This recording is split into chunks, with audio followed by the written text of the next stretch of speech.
I'm having unbelievably bad hair today. And who can sit like this? It's not comfortable. Seriously. I really should be doing this. There was something to be said about not having hair, although I, I did complain about it a lot when I had no hair. Not the fact that I didn't have hair, but for having like very, very short hair, I complained about it a lot. And now I realize that was stupid because it really, there wasn't much to go wrong. And now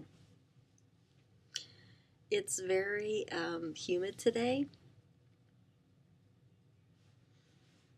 Yeah, so the waves have taken over. Not good. Yeah. I mean, I can see if you're posing for a picture to sit like this, but to talk like this, it starts to hurt up here. Am I just a wuss? I must be.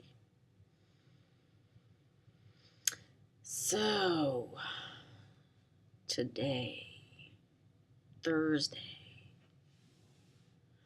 next Wednesday, we're getting the new the tankless hot water heater installed. So I will be off next Wednesday.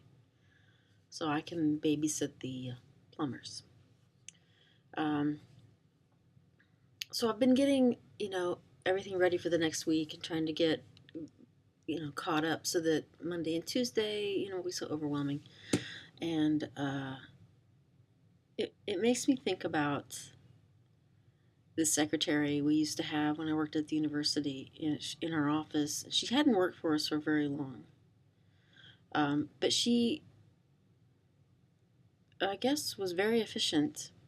And I was the graphic designer for all of student life, but I worked in student activities, and she was the student activities secretary.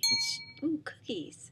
And she was filling out work orders for me for different things that we needed throughout the semester. And she, in January, because the beginning of the semester, she filled out all the work orders for the whole semester and gave them to me um, in January. And then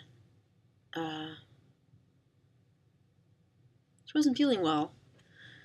So she was going. She was, at the end of the day, she was going home, and one of the other women we worked with said, "Are you gonna come in tomorrow?" And she goes, "I'd have to be dead not to come in."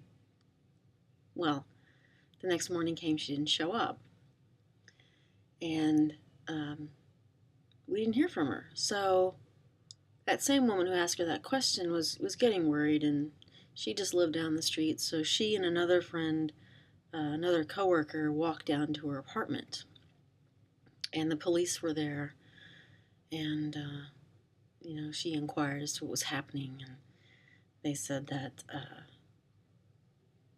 the woman, our secretary, had died, and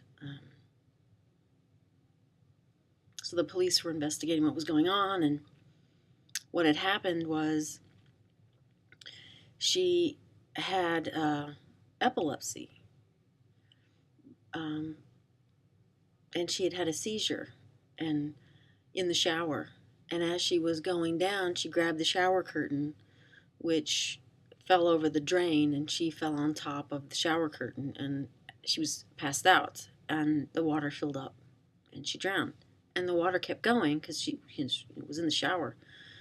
So that's how her neighbors found out, because I guess it had been going on for some time. The water started flooding out the front door of the apartment, and somebody called the police, and they went in and found her. Um, so the two women came back very upset, obviously, as the news, and it made a very surreal day. It was very bizarre, um, and then I asked about her cat because she had a little cat, um, Buddy, who was her entire life. She loved this cat. She, called it her kid.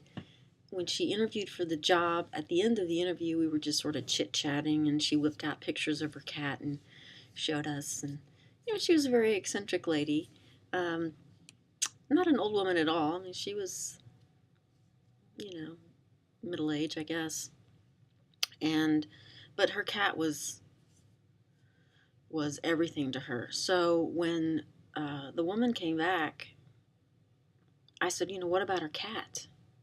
She goes, well, I don't know. So I said, if nobody comes and gets this cat, they'll take it to the pound. And because they had to do something with it.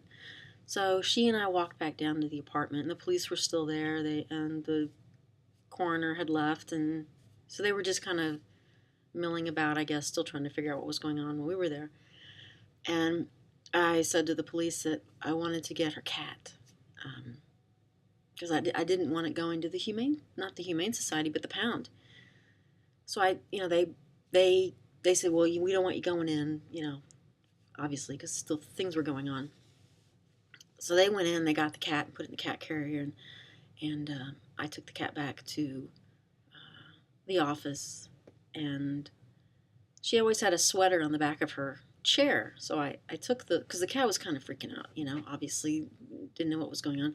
So I took the sweater that was hers, and I put it in the carrying case, and it smelled like hers. So he seemed to be comforted by that. And then I ran to the store during lunch and got some food, and he spent the day there, and I took him home and put him in the bathroom and everything. And she had a bunch of online friends. They were in some group, and they were real close. And one of the women lived in Oklahoma, and we went through her address book and were calling people, and we got a hold of her dad and all that. And so one of the women, the one that lived in Oklahoma, wanted the cat because she was good friends with this woman. And so I kept the cat for like 4 or 5 days, and then a friend of mine and I, we drove up to Oklahoma to give her the cat.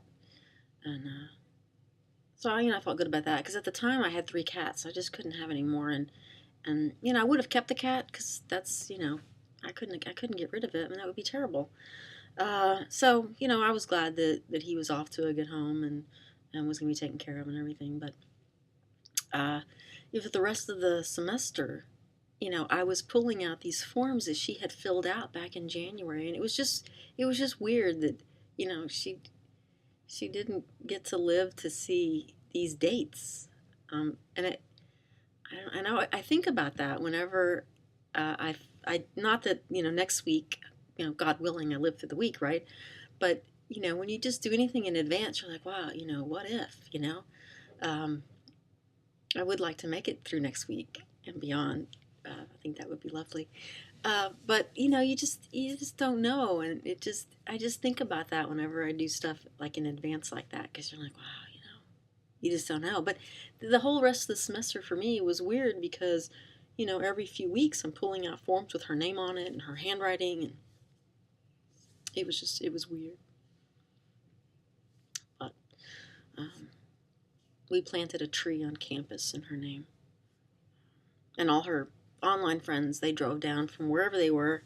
I don't think they were too far away. There was, I don't know, 7 or 8 of them came for the tree dedication and all that. But I think about her every once in a while. She only had her dad. She didn't have any other family. Yeah. So, wow, I had no idea this video would go in this direction. There you go. That's it for today. Bye.